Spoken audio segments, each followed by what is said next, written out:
Assalamualaikum warahmatullahi wabarakatuh. Alhamdulillah, wassalatu wassalamu ala rasulillah. Segala puji dan puja kehadirat Allah subhanahu wa ta'ala, juga salawat dan taslim kepada Nabi besar Muhammad sallallahu alaihi wa ala alihi wa sahbihi wasallam. Saudaraku seiman, waktu terus berlalu. Di pembukaan sebelum masuk ke bab yang akan kita bahas, jika kamu berdosa maka ulangilah taubatmu. Saya ingin berbagi terlebih dahulu. Renungi teman-teman sekalian. Terlalu banyak sekali lagi orang-orang sebelum kita. Laki-laki, perempuan, anak-anak, orang tua yang sudah wafat. Sesehat apapun badan mereka, setinggi apapun prestasi dunia mereka telah kejar, dan semua yang berhubungan dengan masalah target-target yang biasa dijadikan sebagai target utama setiap orang di muka bumi ini, mereka sudah coba raih, mengejar dan raih, tapi mereka meninggal dunia teman-teman sekalian. Saya bukan menakut-nakuti, tetapi saya dan Anda semua juga akan menjadi mayit. Hari ini kita bisa ngobrol, bernafas, melihat, mendengar, tapi satu waktu nanti Allah berfirman dalam Al-Quran, A'udhu billahi minasyaitonir rajim, kullu nafsin dha'iqatul maut. Semua yang berjiwa pasti akan mati. Orang-orang yang lebih baik daripada kita, para nabi-nabi, di ujungnya atau puncaknya adalah Nabi Muhammad sallallahu alaihi wa ala alihi wa sahbihi wasallam juga wafat. Sampai pada saat beliau wafat, sebagian sahabat masih syok dan seperti tidak percaya apa yang sedang terjadi. Tapi Abu Bakar radhiyallahu anhu tampil pada saat itu. Lalu mengatakan, Man kana ya'budu Muhammadan fa inna Muhammadan qad mat. Wa man kana ya'budu Allah fa inna Allah hayyun la yamut.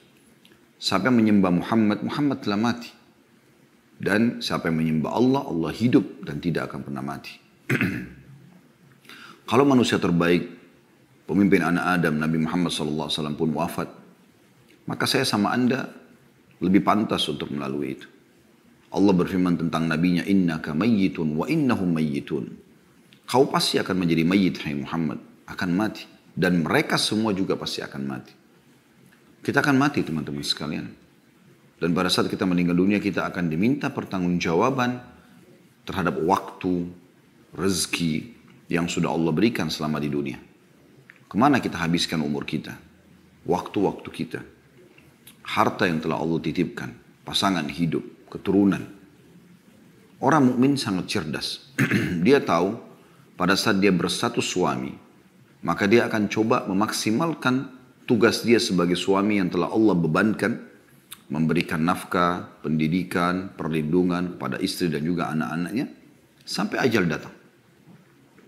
Yang dia jadikan target adalah ridha Tuhannya Allah Subhanahu wa taala yang akan membalas terhadap apa yang dia lakukan. Pada saat seorang menjadi istri, maka dia mukminah. Tentunya kita bicara sosok mukminah, dan kita berharap wanita-wanita yang mengikuti acara kita ini juga termasuk dalamnya. Pada saat menjadi seorang istri, target dia adalah bagaimana mendapatkan ridho Tuhannya, bagaimana dia melayani suaminya, mentaatinya, izin kalau mau keluar, memenuhi kebutuhannya, menjaga amanah rumah dan anak-anaknya, hanya sampai ajal datang. Dan ajal pasti datang. Orang tua juga pada anak begitu. Dia bertugas sebagai orang tua, memberikan pendidikan yang terbaik dan menjadikan anak-anaknya sebagai amal jariah buat dia sampai ajal datang. Sosok anak juga seperti itu. Dia bertugas sebagai anak sampai ajal dia datang. Bagaimana dia menjadi anak yang patuh, yang bakti, memenuhi kebutuhan orang tuanya. Begitu juga yang lainnya. Pimpinan perusahaan, pimpinan negara, masyarakat terhadap pemimpinnya, sahabat terhadap sahabatnya, tetangga terhadap tetangganya. Semua itu teman-teman, semasa ajal belum datang. Maksimalkan dengan kebaikan-kebaikan. Karena Allah mengekalkan dalam Al-Quran dan tidak akan pernah salah. وَمَنْ يَعْمَلْ مِثْقَالَ ذَرَّةٍ خَيْرًا يَرَهُ. Siapa yang berbuat seperti biji sawi dari kebaikan, pasti dia akan lihat dan dia akan terima balasannya. Wa may ya'mal mithqala dzarratin syarran yarah. Dan siapa yang berbuat seperti biji sawi dari keburukan, dia pasti akan diperlihatkan dan diminta pertanggungjawabannya. Penyesalan selalu terakhir, teman-teman sekalian. Dan jangan Anda tiba di penghujung itu baru ada menyesal. Para ulama mengatakan bahwasanya fenomena yang sedang terjadi, misal orang bisa merasakan suka dukanya kehidupan, terutama dukanya misalnya sakit, gangguan orang, ya. Apa saja yang mungkin Anda pernah alami selama hidup Anda. Anda lagi jalan ke seleo, Anda flu, Anda demam, ada orang utang tidak bayar, ada gangguan orang yang menggunjing, yang memfitnah. Semua orang kena. Semua itu peringatan dari Allah Subhanahu wa taala bahwasanya di dunia ini hanya sebagai peringatan. Di akhirat akan ada siksaan yang abadi, yang sangat menyakitkan. Penyesalan pada saat itu tidak berguna lagi. Saya sarankan teman-teman mengikuti ceramah kami dan sampai sekarang juga masih berjalan di hari Senin sore membahas 30 sekian pasal masalah neraka. Dan kita sudah sampai ke pasal 20 sekian. Kalau Anda mau live, kalau Anda tidak mau live, sudah ada siaran ulang insya Allah. Anda bisa dilihat di playlist YouTube tentang bedah buku Rasulullah SAW cerita tentang surga dan neraka. Bercerita tentang surga dan neraka. Masing-masing 30 pasal sekian. Renungi teman-teman sekalian, itu bukan sebuah dongeng. Tapi kepastian. Kita semua akan menuju kepada Tuhan kita. Pertanyaan sederhana. Sampai kapan kita terus dalam pelanggaran-pelanggaran? Sampai kita meninggal seperti orang-orang terdahulu sebelum kita. Kemudian hanya ya, kita sendiri akan melalui akibatnya mendapatkan. Teman-teman yang selama ini mengajak Anda bermaksiat kepada Allah SWT. Paling jauh hanya bisa sampai di atas liang lahat Anda. Dia tidak akan turun untuk tinggal bersama Anda, menemani Anda sambil mengatakan, dulu kan saya mengajak kamu mabuk, saya mengajak kamu berzina, saya mengajak kamu riba, saya mengajak kamu mencuri, lalu kemudian saya sekarang siap menemani kamu. Gak ada. Paling lama mereka 15-20 menit, setengah jam mereka akan tinggalkan dan beraktivitas seperti biasa. Anda akan tinggal sendiri di kuburan tersebut. Sering teman-teman sekalian lewatin kuburan. Selain ucapkan salam sunnah Nabi SAW, Assalamualaikum dara qaumin mu'minin, keselamatan bagi kalian wahai penghuni negeri orang-orang beriman. Ya, antumus sabiqun, nahnu insyaallah bikum lahiqun. Kalian telah mendahului kami, kami akan menyusul kalian. Ghafarallahu mustaqdimina minkum wal mustakhirina minna. Semoga Allah memaafkan orang-orang terdahulu di antara kalian yang sudah mati duluan, dan orang-orang yang di antara kami akan menyusul. Dan jadikan sebagai ibrah, pelajaran, lihat. Gundukan tanah dan batu nisan itu. Di dalamnya orang seperti kita dulu. Persis seperti kita. Yang perempuan yang laki-laki. Cuma mungkin beda suku, beda postur tubuh, beda warna kulit. Tapi sama, manusia. Judulnya manusia. Kita pun akan sama dengan mereka. Jangan nanti teman-teman tiba-tiba Anda jatuh, terpeleset, Anda meninggal, Anda lihat malaikat maut. Anda tiba-tiba sudah tinggal ruhnya menyaksikan bagaimana jasadnya dimandikan, bagaimana dipikul, bagaimana masuk ke kuburan. Lalu Anda pindah ke alam barzah dan sampai kepada pembangkitan di mahsyar, sampai akhirnya neraka depan mata. Baru Anda mau menyesal semua. Ini rukun iman kita. Oleh karena itu teman-teman, mari sama-sama kita coba. Saya juga sama dengan Anda. Sama-sama kita sedang coba menyempurnakan hijrah kita kepada Allah Subhanahu wa taala.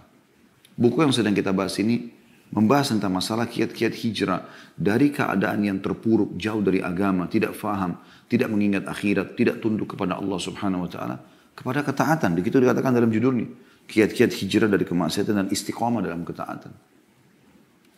Kesempatan ini insya Allah kita akan bahas tentang masalah judul yang diangkat oleh penulis, jika dosa berulang maka ulangi taubatmu.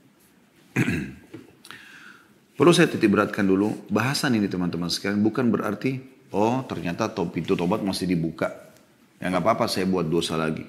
Nanti saya tobat lagi. Bukan itu maksudnya. Siapa yang menjamin Anda, teman-teman sekalian, pada saat Anda sudah taubat, lalu kemudian Anda buka pintu nasihat, Anda masih bisa taubat lagi. Mungkin Anda tidak sempat taubat. Berapa banyak orang yang tadinya sudah istiqamah di jalan Allah Subhanahu wa taala, dia sudah bisa merasakan walaupun sedikit nikmat keimanan, nikmat sholat berjamaah, nikmat tutup aurat, nikmat berdoa, nikmat berzikir, nikmat majelis ilmu. Dia sudah bisa merasakan manisnya iman. Tapi karena dia merusak sendiri dengan pergaulan, dengan lingkungan, dengan tempat kerja, dengan tontonan, dengan hal-hal yang didengar dan segala macam. Dan dia tidak segera taubat kepada Allah Subhanahu wa taala, akhirnya dia terjerumus dalam dosa. Dan ternyata dia meninggal dalam keadaan itu. Sehingga akhirnya ada konsekuensi hukuman. Kita butuh teman-teman sekalian, pada saat kita sudah taubat kepada Allah Subhanahu wa taala, taubat yang tulus, yang sudah kita bahas pada bulan yang lalu, dan kita istiqomah di atas kebaikan itu. Oleh karena itu saya pernah sampaikan kiat-kiat istiqomah dari kami, jangan pernah tinggalkan majelis ilmu. Selalu dengarkan, buat simbol hidup kita tidak ada hari tanpa ilmu. Kemudian amalkan ilmu itu. Sudah berapa kali Anda dengarkan tentang sholat malam, tentang sedekah, tentang zikir, tentang doa, tentang segala macam amal soleh. Sudahkah Anda terapkan dalam kehidupan Anda? Terapkan. Dan sudah sering saya bahasakan, paksakan. Paksakan sholat malam, paksakan sholat duha, paksakan sholat ke masjid, paksakan baca Quran, paksakan berzikir, paksakan berdoa, paksakan bakti sama orang tua, paksakan bersedekah, paksakan haji dan umroh, paksakan semuanya. Walladzina jahadu fina lanahdiyannahum subulana, kata Allah SWT. Orang-orang yang memaksakan diri, berusaha ya, menuju ke jalan kami, kami akan berikan dia panduan ke jalan-jalan kami. Paksakan saudaraku sini. Di tangan Anda semua keputusan itu. Kemudian bentuk komunitas yang baik. Mulai sekarang semua teman-teman harus yang soleh bagi laki-laki dan solehah bagi perempuan. Hapus semua dan keluar dari grup di WA yang tidak ada manfaatnya. Isinya foto-foto vulgar, perkataan-perkataan yang tidak baik, gunjing orang. Tutup. Anda manusia lemah. Kita ini lemah teman-teman sekalian. Mudah sekali terpengaruh. Kita ini sangat sensitif manusia itu. Sangat sensitif. Saya pernah bahasakan dan saya kasih contoh, saya ulangi lagi. Saya bisa pada saat memegang misalnya taplak meja ini, saya bisa seketika mengetahui kalau benda ini kasar atau halus. Saking sensitifnya manusia. Kita pada saat memegang sesuatu kita bisa tahu ini dinding ini dingin misalnya, kasar atau halus, atau misalnya dingin ataupun panas misalnya suhunya, kita seketika bisa tahu. Misalnya kalau karena ruangan dingin misalnya, atau lagi musim dingin, atau lagi musim panas gitu kan. Kita bisa bedakan teman-teman sekarang seketika bau itu wangi atau busuk. Kita bisa seketika membedakan ini terang atau gelap dengan mata kita selama masih normal. Kita bisa bedakan mana intonasi suara yang keras, mana yang kecil dengan kuping kita. Kita bisa bedakan dengan lidah kita, oh ini manis, oh ini asam, oh ini pedas. Kita bisa rasakan semuanya seketika. Jadi kalau Anda mendengar sesuatu yang berbau kemaksiatan lalu Anda mengatakan saya tidak terpengaruh, itu nggak mungkin. Memang harus tutup kuping itu. Para salafus soleh kalau lewat mendengarkan musik atau mendengarkan sesuatu yang bisa mengganggu imannya, mereka tutup kuping mereka. Segera selamatkan diri. Lisan, kontrol. Sebelum mengucapkan teman-teman, pikir dulu, ucapan ini perlu nggak saya sampaikan? Perlu nggak saya ucapkan? Kalau enggak, jalankan sabda Nabi SAW. Man kana yu'minu billahi wal yawmil akhir falyakul khairan aw liyasmut.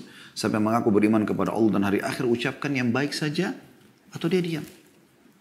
Sampai pernah Nabi SAW mengingatkan, banyak orang masuk neraka karena lisannya. Maka kata Mu'adz bin Jabal, ya Rasulullah, apakah kami akan dihisab sama Allah karena lisan kami? Kata Nabi SAW, celaka hai Mu'adz kalau kau tidak tahu. Mayoritas orang masuk neraka justru karena lisannya.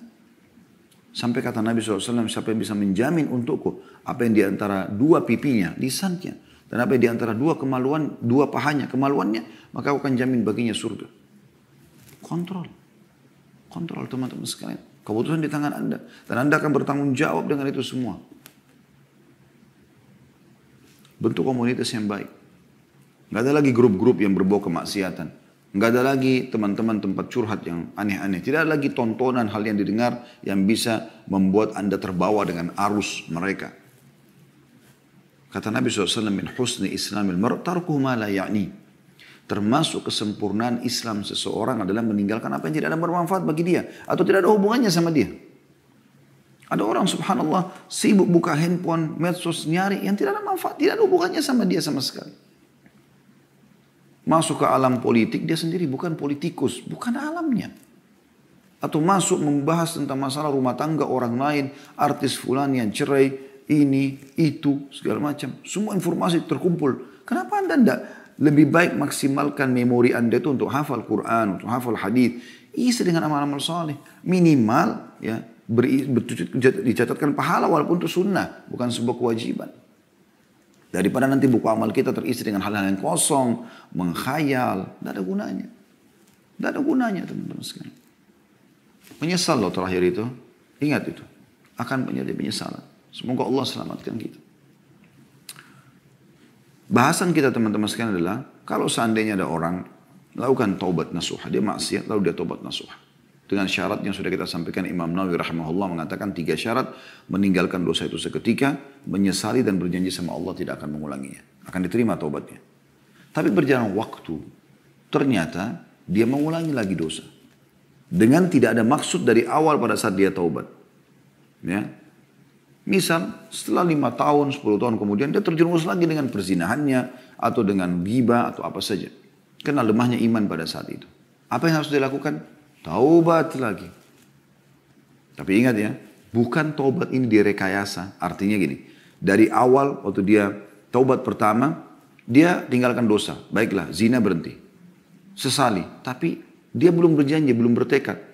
Kalau ada kesempatan satu waktu, saya juga gampang taubat. Berarti taubat awal sudah tidak diterima sama Allah SWT. Ini betul-betul murni, dia tidak mau, dia menyesal, dia tekad benar-benar bulat. Satu waktu memang lemah imannya, lalu kemudian dia terjumus lagi. Apa yang harus dilakukan? Taubat lagi. Karena syaitan berhasil menyerang dia pada saat itu. Tugas dia adalah melawan syaitan itu. Melawan syaitan dengan apa? Dengan memberhentikan serangan syaitan tadi. Maksiat itu adalah serangan syaitan. Ibarat Anda kalau sedang ada godaan untuk berbuat dosa, misal mendengar yang haram, melihat yang haram, tangan menjamah yang haram, kemaluan melakukan yang haram, kaki melangkah yang haram. Ini sebenarnya Anda sedang diserang sama syaitan. Saya ulangi lagi. Anda sedang diserang sama syaitan. Yang ketiga kali saya ulangi. Anda sedang diserang oleh musuh Anda, syaitan. Pertanyaan saya teman-teman sekalian. Kalau Anda sedang diserang, apa yang Anda lakukan? Renungi, perkataan ini renungi. Kalau Anda sedang diserang oleh musuh, apa yang Anda lakukan? Diam saja kah? Atau menangkis dan melawan? Tidak ada pilihan lain. Kalau Anda diam saja, berarti syaitan atau musuh kita leluasa. Dia mau penggal leher kita, dia mau tusuk dada kita, dia mau tusuk perut kita, terserah dia. Dan itu berbahaya. Kecil saja cuilannya sudah cukup membuat kita kesakitan. Allah mengatakan tentang syaitan, aduun lakum fattakhidu adua. Musuh kalian maka jangan jadikan dia sebagai musuh. Tugas saya apa? Tangkis. Kan gitu. Kalaupun kita sudah menangkisnya, misalnya ada bisikan untuk berzina atau untuk ini dan untuk itu, lalu kita tangkis, enggak, saya enggak mau. Terus aja itu. Terus aja bergejolak karena dia lagi serang. Nah, caranya gimana supaya kita malah ya membuat dia jadi enggak bisa menyerang lagi kita? Kita harus kuat sekali bentengnya. Benteng ini adalah keimanan. Jadi beda teman-teman sekalian kalau benteng Anda itu cuman kalau kita ibaratkan rumah seperti pagar dari kayu yang rapuh. Ular datang ya, dan ular ini mau masuk menyerang Anda. Maka dia dengan leluasa mematok kayu itu mungkin bisa merusaknya gitu. Tapi kalau Anda punya pagar atau tembok beton, ular ini biar matok nggak bisa apa-apa, patah malah giginya. Karena kuatnya. Nah kekuatannya teman-teman adalah ilmu. Amalkan ilmu itu. Selalu ya berdoa, berzikir. Itu ada senjata-senjata Anda. Kapan ada serangan langsung Anda bisa tepis. Bahkan Anda bisa menyerang kembali. Kalau kita serang dia, serangan itu adalah dengan senjata-senjata Anda. Kita berzikir isti'adah. Kita bertaubat kepada Allah SWT. Ini semua senjata-senjata yang luas. Dan senjata yang paling luar biasa menghanguskan, membumi-hanguskan syaitan itu adalah taubat. Karena kapan dia menyerang, kita langsung tangkis dengan taubat itu. Astaghfirullah wa atubu ilaih. Saya nggak akan lakukan. Maka dia akan kalah secara otomatis. Sampai pernah dinukil dalam sebuah riwayat. Iblis berkata, saya akan terus menyesatkan hamba-hambamu ya Allah. Dari turunan Adam. Kata Allah SWT, saya akan terus memaafkan mereka selama mereka beristighfar dan bertaubat. Iblis juga berkata, dinukil dari Ibnul Qayyim rahimahullah, beliau mengatakan, Iblis berkata, aku membinasakan anak Adam dengan dosa dan pelanggaran, dan dia membinasakanku dengan istighfar dan la ilaha illallah. Jadi kita sebenarnya bisa kita menyiksa syaitan, melawan dia, mengalahkan dia dengan amal-amal saleh. Dia tersiksa karena dia berusaha untuk menyerang tapi tidak pernah bisa. Senjatanya tidak secanggih kita. Kita sangat canggih teman-teman. Zikir itu sangat canggih. Doa sangat canggih. Sholat malam itu canggih. Canggih luar biasa. Iblis ibaratnya cuma pakai pisau dapur. Anda ini pakai nuklir. Apa yang bisa lakukan? Buat aja itu. Ya. Tidak apa-apa zina. Tidak usah zikir. Tidur aja masih malam. Masih panjang malam. Anda kan bisa tolak. Tidak, saya nggak mau. Anda bangun. Terus setan buat apa? Menjelma depan Anda, mencekik Anda, memaksa? Nggak bisa. Dia lemah. Kata Allah SWT, inna kaida syaitani kana dha'ifa. Dia sangat lemah. Anda punya banyak perangkat-perangkat mutakhir yang Allah SWT sudah siapkan. Ayo teman-teman, lawan dia sampai hanya batas ajal datang. Saya akan bacakan apa dikatakan oleh penulis di sini. Di halaman 53. Judulnya, jika dosa berulang, maka ulangilah taubatmu. Ulangi bertaubat. Ada kalanya seorang pemuda jatuh dalam dosa, lalu dia menyesal, bertaubat, dan menjauhi dosa tersebut. Kemudian dia melakukan dosa kembali, lalu dia bertaubat, dan demikian seterusnya. Kemudian saat itu dia bertanya-tanya, apakah saya boleh bertaubat setelah itu? Syaitan memang sengaja bersandar pada kelemahan tersebut untuk meyakinkannya supaya tidak bertaubat dan bahwa dia bukan orang yang bersungguh-sungguh. Jadi kalau orang sudah buat dosa lalu bertobat. Jarang waktu lama, lalu dia buat dosa lagi. Nah di sini syaitan berusaha dia tidak taubat. Kenapa? Karena kalau dia taubat, berarti kan dimaafkan lagi sama Allah SWT. Dia kayak menyerang syaitan itu. Syaitan tidak mau. Kalau dia sudah berhasil lukai tubuh kita, dia nggak mau teman-teman sekalian. Ya sudah, selesai. Enggak, dia akan coba berusaha mematikan kita. Ya, berusaha terjerumus dalam dosa-dosa. Dari zina-zina yang kedua, zina yang ketiga, zina yang keempat. Seakan-akan kita tidak usah bertobat. Atau tidak diterima taubatnya karena terlanjur mengulangi dosa. Ini semua waswas syaitan. Justru pada saat itu yang paling Anda butuhkan adalah taubat. Ulang lagi, taubat lagi. Kata beliau, tetapi jika dia berpikir dalam hati dengan sungguh-sungguh, dia akan mengatakan dosa yang pertama telah berlalu dan aku telah bertaubat darinya. Sedangkan ini adalah dosa yang lain dan aku harus bertaubat darinya. Lebih baik aku meninggal dalam keadaan bertaubat daripada aku mati dalam keadaan tetap melakukan dosa. Dalam sunnah nabawiyah, maksudnya dalam hadis Nabi SAW, ada riwayat yang menegaskan makna di atas. Dalam As-Sahihain, riwayat Bukhari Muslim, dari hadis Abu Hurairah radhiyallahu anhu disebutkan bahwa Rasulullah sallallahu alaihi wasallam bersabda, inna abdan asaba dhanban wa rubbama qala adhnaba dhanban faqala rabbi adhnabtu wa rubbama qala asabtu faghfir li faqala rabbuhu a'alima abdi anna lahu rabban yakfiru adh-dhanb wa ya'khudhu bihi ghafartu li abdi thumma makatha ma syaa Allah thumma asaba dhanban aw adhnaba dhanban فقال ربي أذنبت أو أصبت آخر فاغفر لي فقال علم عبدي أن له ربا يكفر الذنب ويأخذ به غفرت لعبدي ثم مكث ما شاء الله ثم أذنب ذنبا وربما قال أصاب ذنبا فقال ربي أصبت أو قال أذنبت آخر فاغفر لي فقال علم عبدي أن له ربا يكفر الذنب ويأخذ به غفرت لعبدي ثلاثا فليعمل ما شاء. Sesungguhnya seorang hamba melakukan dosa, kata Nabi SAW. Atau beliau bersabda, berbuat dosa. Lalu dia berkata, wahai Tuhanku, aku telah berbuat dosa. Maksudnya dia menyesali. Atau kata Nabi SAW, dia mengatakan, aku melakukan dosa, maka ampunilah aku. Tuhannya berfirman, apakah hambaku ini tahu bahwa dia mempunyai Tuhan yang mengampuni dosa dan menghukum karenanya, karena perbuatan dosa tersebut? Maka Allah mengatakan, aku telah mengampuni hambaku ini. Karena dia tahu dia punya Tuhan yang akan memaafkannya. Kemudian dia tinggal selama yang Allah kehendaki. Maksudnya berjalan umurnya beberapa tahun, beberapa waktu. Kemudian dia melakukan dosa lagi. Atau berbuat dosa lagi. Maka dia berkata lagi, wahai Tuhanku, aku telah berbuat dosa. Atau melakukan dosa lagi. Maka ampunilah. Tuhannya berfirman, apakah hambaku mengetahui bahwa dia mengetahui Tuhan yang mengampuni dosa dan menghukum karenanya? Tanda tanya. Maka Allah mengatakan, aku telah mengampuni dosaku. Atau telah mengampuni hambaku ini. Kemudian dia pun tinggal selama yang Allah kehendaki. Berjalan lagi sekian tahun umurnya. Kemudian dia berbuat dosa lagi. Atau beliau SAW mengatakan melakukan dosa kembali. Maka ia berkata, wahai Tuhanku, aku telah melakukan dosa. Dan beliau bersabda, berbuat dosa. Atau berbuat dosa. Maka ampunilah aku. Tuhannya pun berfirman, apakah hambaku mengetahui bahwa dia mempunyai Tuhan yang mengampuni dosa dan menghukum karenanya? Aku telah mengampuni dosaku, aku telah mengampuni hambaku 3 kali. Maka lakukanlah apa yang dia kehendaki. Hadis ini riwayat Bukhari nomor 7507, Muslim 2758. Itu tadi dimaksud di sini adalah bahwasanya dia setelah itu boleh beramal saleh. Tidak ada masalah, yang penting dia sudah taubat. Ya. Bukan di sini maknanya, maka dia boleh melakukan apa yang dia kehendaki, maksudnya berbuat dosa sesukanya. Bukan. Berarti sekarang silakan lagi beramal saleh karena tobat-tobat yang dia ajukan sudah dimaafkan oleh Allah Subhanahu wa taala. Dalam riwayat lain dari Uqbah bin Amir radhiyallahu anhu bahwa seorang pria datang kepada Nabi sallallahu alaihi wasallam seraya mengatakan, "Ya Rasulullah, ahaduna yudhnib?" Faqala yuktabu alaihi. Qala thumma yastaghfiru minhu wa yatub. Qala yukfaru lahu wa yutabu alaihi. Qala fayaudu fayudhnib. قال يكتب عليه قال ثم يستغفر منه ويتوب قال يغفر له ويتاب عليه قال فيعود فيذنب قال يكتب عليه ولا يمل الله حتى تملوا.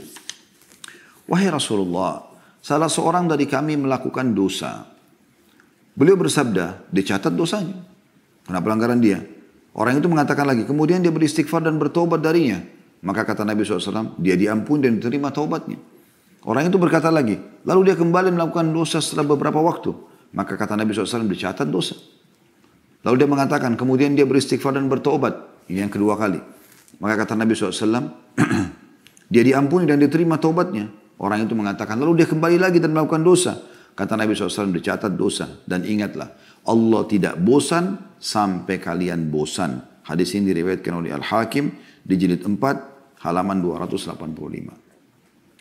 Jadi ini teman-teman sekalian, hadis ini menjelaskan bagaimana seorang hamba selama dia mau kembali kepada Tuhannya, maka Allah akan terima dia. Dan cara yang terbaik pada saat seorang terjerumus dalam dosa, bertobat. Tidak ada solusi lain. Astaghfirullah, artinya aku memohon maaf ya Allah. Wa atubu ilaik, dan aku taubat kepadamu, artinya aku kembali ke jalanmu dan aku berikrar tidak akan mengulanginya. Tidak ada solusi lain. Dan dengan itu Allah akan maafkan kesalahannya, dan secara otomatis semua fasilitas akan kembali dia bisa nikmati. Ibnu Abi Dunya dengan sanadnya meriwayatkan dari Ali radhiyallahu anhu, dia mengatakan sebaik-baiknya adalah setiap orang yang diuji dalam kurung dengan dosa lalu bertaubat. Ditanyakan, jika dia mengulanginya lagi, maka dia menjawab, dia beristighfar kepada Allah dan bertaubat. Ditanyakan, jika dia kembali berbuat dosa, dijawab, maka dia menjawab, dia beristighfar kepada Allah dan bertaubat. Ditanya, sampai kapan? Kata beliau, sampai syaitan berputus asa. Karena syaitan tadi harapannya adalah kalau kita berbuat dosa, kita merasa terkucilkan, kita merasa Allah tidak akan terima, bersangka buruk dengan Allah, lalu kemudian kita terus terjerumus dalam dosa. Dia berharap kita celaka dan bersama dari neraka. Oleh karena itu, yang terbaik adalah taubat. Lalu teman-teman sekalian, saya kembali mengingatkan, poin yang sedang kita bahas ini bukan berarti menggampang-gampangkan, oh kalau gitu buat dosa aja nggak apa-apa nanti tobat lagi. Itu berarti dari awal dia memang meremehkan masalah ini. Kita sedang membahas orang yang melakukan dosa, kemudian dia coba istiqomah, satu waktu dia safar satu negeri, dia terjerumus berteman sama orang-orang yang buruk, lalu terjerumus dalam dosa, kemudian dia kembali. Nah ini dimaksud di sini. Tidak boleh dia putus asa dari rahmat Allah Subhanahu wa taala. Tetap dia kembali kepada Allah Subhanahu wa taala. Tentu akan lebih baik, jauh lebih baik dan lebih afdal orang yang terus istiqomah dan tidak buat dosa. Misal, seseorang atau dua orang, A sama B, dua-duanya umur yang sama, misal sama, anggaplah sama-sama laki-laki atau sama-sama perempuan. Berjalan mereka, dua orang bersahabat ini. Tadi yang sama-sama bermaksiat, sama-sama pemabuk, sama-sama narkotika, sama-sama pezina, sama-sama pemain ini dan itu, apalah, judi dan seterusnya. Lalu mereka taubat nasuha. Hijrahlah mereka ini. Sebagaimana sekarang tidak asing, Masya Allah, di beberapa komunitas ikhwah dan akhwat kita, yang dulunya masa lalunya kelam, mereka sekarang sudah hijrah. Baik. Berjalan waktu. Setelah berjalan waktu, si A terjerumus lagi dalam dosa setelah 2-3 tahun. Terjerumus lagi dalam dosa-dosa yang dia lakukan walaupun tidak semua diulangi sama dia. Tapi si B tetap istiqomah. Ya. Misal tahun ketiga. Tahun keempat si A taubat nasuha lagi kembali. Lalu kembali istiqomah bersama si B. Kira-kira mana yang lebih baik di sini? Yang lebih baik tetap si B. Ya kan? Karena di waktu yang si A berbuat dosa walaupun dia taubat Allah maafkan. Di detik-detik yang dia pakai dosa, si B sedang melakukan ketaatan. Iya kan? Misal si B lagi sholat malam, si A lagi di karaoke. Walaupun nanti si A ini taubat nasuha, tapi tetap detik-detik itu kosong dari amal soleh. Si B telah mengisi dengan amal soleh. Kan begitu. Jadi kalau kita tanya mana yang lebih baik, ya tentu yang sudah taubat sekali lalu dia istiqomah. Dan itu dicontohkan oleh para sahabat ridwanullahi alaihim. Mereka sekali masuk Islam, sekali taubat, mereka terus sampai meninggal dunia. Bahkan mereka berkorban ya, jiwa, hartanya sampai supaya mati dalam keadaan Islam. Nah, kalau ada yang terjun dalam dosa, dia akan diterima taubatnya. Selama memang dia masih taubat nasuha. Tetapi, walaupun nanti dimaafkan dosanya, tapi ada detik-detik di waktu dia buat dosa yang dia tidak terisi amal saleh. Mungkin orang yang seumur dengan dia nanti akan mengalahkan dia di sini karena diisi dengan amal saleh. Mudah-mudahan ini bisa ditangkap pesannya. Kemudian pernah ditanya juga kepada Al-Hasan Basri rahimahullah, kenapa salah seorang dari kita tidak malu kepada Tuhannya? Dia memohon ampun atau ampunan atas dosanya, kemudian mengulangi lagi. Beristighfar, kemudian mengulanginya lagi. Maka dia menjawab, syaitan ingin menanamkan demikian kepada kalian. Karena itu jangan kalian bosan beristighfar. Syaitan ingin tanamkan, kan tadi, misalnya dia buat dosa lalu dia tobat nih. Mulai dia istiqomah. Ini syaitan luar biasa, ngatur strategi yang luar biasa. Supaya Anda terjerumus lagi dalam dosa. Kalau Anda tidak bisa, ya sudah, dia kalah. Gitu kan. Hanya sampai ajal nanti datang, saya bilang. Baik, anggaplah di tahun ketiga, tahun kelima, tahun ke-10 Anda kembali terjerumus dalam dosa. Berarti syaitan berhasil tuh. Ada satu strategi dia yang berhasil dia tembuskan kepada Anda. Tadi saya sudah bilang, caranya adalah harus lawan. Melawan, tidak boleh dibiarkan. Senjata yang paling bagus, taubat. Maka akan tertutup lagi pintu dia sekian tahun ke depan. Bahkan mungkin sampai kita meninggal. Jangan dibiarkan dia leluasa melakukan perbuatan-perbuatan yang merusak kita.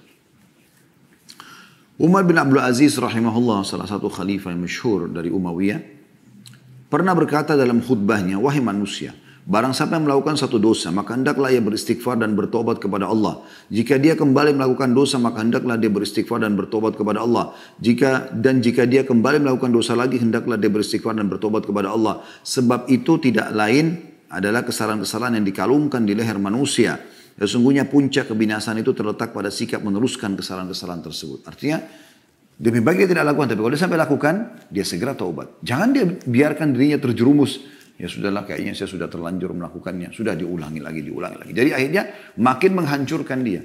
Sama ibaratnya orang minum racun, minum sedikit. Kayaknya nanggung deh, minum aja semuanya. Ya bisa membinasakan. Tadi sedikitnya sudah bisa merusak tubuhnya, organ tubuhnya. Sekarang dia minum lebih banyak, maka akan lebih banyak. Seperti itu dosa.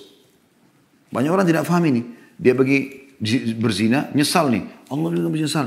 Tapi akhirnya dia 2-3 hari gak berhubungan sama pacarnya atau lawan jenisnya. Tapi setelah itu kontek-kontekan lagi seminggu, lalu kemudian ketemu lagi, berzina lagi. Begitu terus. Akhirnya terjerumus dalam kemaksiatan kepada Allah SWT. Bahaya sekali ini. Ya. Harusnya dalam masa penyesalan itu, betul-betul dia tutup dirinya. Dia tidak mau lagi berhubungan dan segala macam. Kecuali yang halal dengan cara pernikahan itu lain. Kalau enggak ditutup sama dia. Nah kalau tidak berarti dia akan dalam kebinasaan. Itu yang beliau katakan, kebinasaan justru kalau terus-menerus dalam kemaksiatan tersebut. Justru tidak taubat. Jadi tadinya cuma luka satu titik saja yang ditusuk oleh setan, sekarang sudah pindah ke sini, pindah ke leher, pindah ke kepala, diluka-lukain. Sehingga kita makin lama sembuhnya. Ya. Kata beliau bahkan makna tersebut masuk dalam kategori firman Allah Subhanahu wa taala yang disebutkan dalam surah Al-Imran ayat 135 yang bunyinya a'udzubillahi minasyaitonirrajim walladzina idza fa'alu fahishatan aw zalamu anfusahum dzakarullaha fastaghfaru lidzunubihim wa may yaghfiru dzunuba innallaha wa lam yusirru ala ma fa'alu wa hum ya'lamun. Dan orang-orang yang apabila mengerjakan perbuatan keji atau dosa atau menzalimi diri mereka, Allah menggambarkan orang yang berbuat dosa menzalimi diri mereka. Allah menggambarkan orang yang berbuat dosa menzalimi diri mereka. Karena mereka kenapa? Mereka menjerumuskan dirinya pada kemaksiatan kepada Allah SWT. Maka ada hukumannya. Dan fasilitas akan dikurangi. Bahkan bisa dihilangkan dari dia. Mereka segera, orang-orang ini, orang yang terjerumus dalam kemaksiatan, mereka segera berzikir atau mengingat dan menyebut Allah, lalu memohon ampun atas dosa-dosa mereka. Dan siapakah yang dapat mengampuni dosa selain Allah? Dan mereka tidak meneruskan perbuatan dosa itu sedangkan mereka mengetahuinya. Jadi kalau sudah tobat jangan ulangi.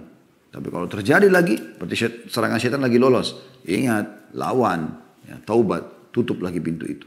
Dan lebih baik orang yang tidak membukanya sama sekali. Tapi kalau orang sudah terbuka, jangan putus asa dari rahmat Allah Subhanahu wa ta'ala. Juga firman Allah SWT dalam surah Al-A'raf ayat 201 yang berbunyi, A'udzu billahi minasyaitonir rajim. Innal ladzina taqaw idza massahum ta'ifun minasyaitani tadzakkaru fa idahum mubsirun.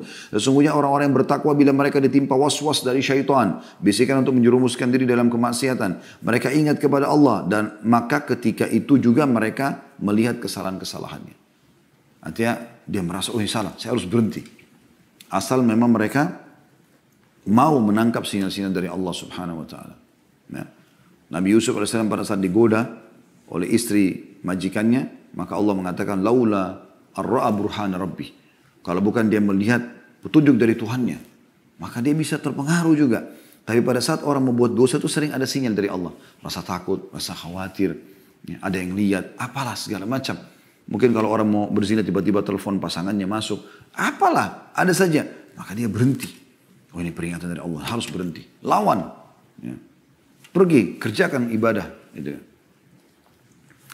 Kemudian dalam surah Al-Baqarah 195 juga berbunyi, Allah berfirman, A'udzubillahi minasyaitonir rajim, wala tulku biaidikum ila tahluka. Saya ulangi, wala tulku biaidikum ila tahluka. Dan jangan kalian menjatuhkan diri kalian ke dalam kebinasaan. Kemaksiatan adalah kebinasaan. An-Nu'man ibn Bashir radhiyallahu anhu, sahabat Nabi yang mulia, mengomentari berkata, idza adnaba ahadukum fala yulqiyanna bi yadihi ila tahluka wa la yaqulanna la taubata li walakin liyastaghfirillaha wal yatub ilai fa innallaha ghafurur rahim. Jika salah seorang dari kalian melakukan dosa, maka janganlah sekali-kali dia menjatuhkan dirinya ke dalam kebinasaan. Jangan dia ulangi lagi, jangan dia ikutin bisikan syaitan, ya. Dan jangan pula sekali-kali mengatakan tidak ada taubat bagiku. Akan tetapi hendaklah dia beristighfar dan bertobat kepada Allah. Sungguhnya Allah Maha Pengampun lagi Maha Penyayang.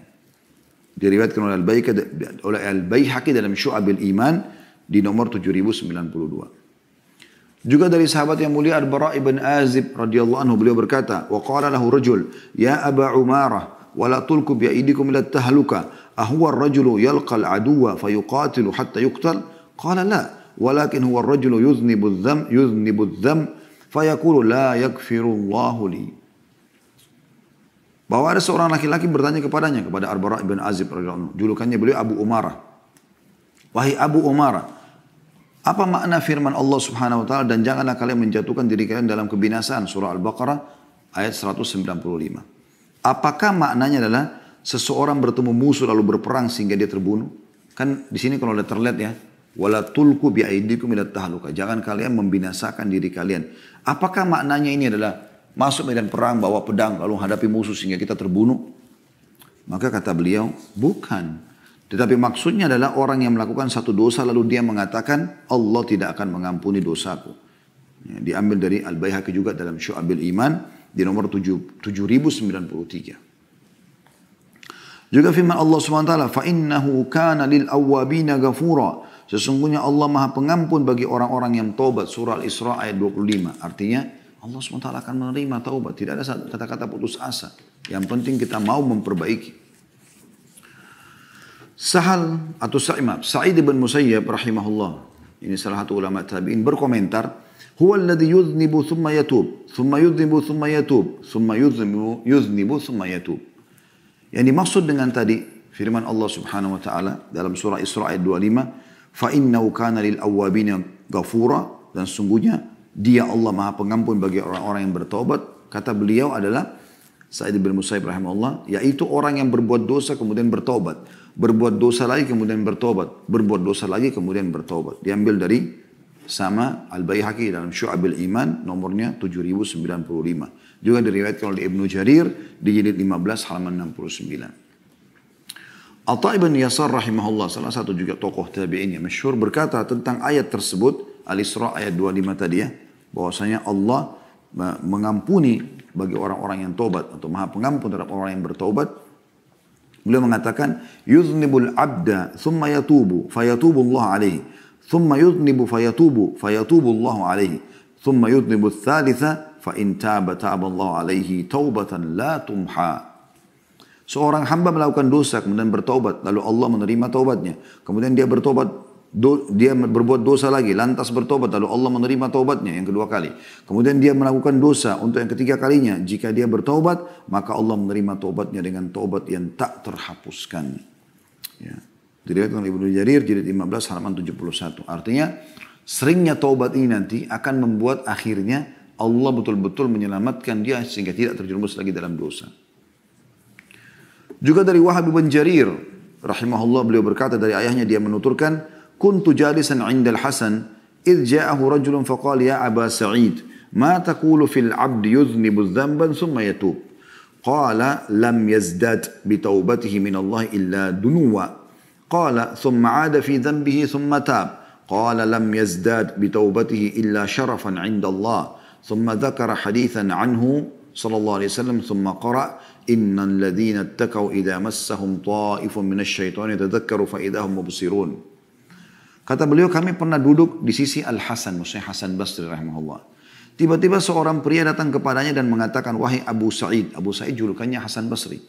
Apa yang anda katakan mengenai hamba yang melakukan satu dosa kemudian bertaubat? Al-Hasan Basri berkata, tidaklah perbuatan itu, atau tidaklah dia bertambah dengan taubatnya melainkan semakin dekat dengan Allah. Dia buat dosa lalu dia taubat, berarti dia dekatkan diri kepada Allah. Ya. Lalu ditanya lagi, kemudian dia melakukan dosa lagi, lantas bertaubat. Maka kata Hasan Basri rahimahullah, tidaklah dia bertambah dengan taubatnya, melainkan semakin mulia di sisi Allah. Yang ternyata dia tahu Tuhannya ada. Dia minta taubat lagi. Dia minta diselamatkan dari syaitan, karena dia sekarang sedang diserang dengan kembali kepada Allah. Kemudian dia menyebutkan sebuah hadis dari Rasulullah SAW, lalu membaca firman Allah Subhanahu Wa Taala dalam surah Al-A'raf ayat 201. Yang artinya sungguhnya orang-orang yang bertakwa, bila mereka ditimpa was-was dari syaitan, mereka ingat kepada Allah dan ketika itu juga mereka melihat kesalahan-kesalahannya. Ya. Jadi teman-teman sekalian, kesimpulannya adalah bagaimana seseorang jangan pernah putus asa dari rahmat Allah Subhanahu Wa Taala. Tentu dia berusaha istiqamah, tidak terjerumus lagi dengan dosa yang sama. Tapi kalau terjerumus dengan dosa yang sama atau dosa yang lain, jangan pernah berhenti untuk taubat. Minta keselamatan dari Allah Subhanahu Wa Taala dari serangan syaitan tadi. Kalau tidak, maka anda akan makin jauh dan akhirnya anda akan binasa. Ya, rugi dunia dan rugi juga akhirat.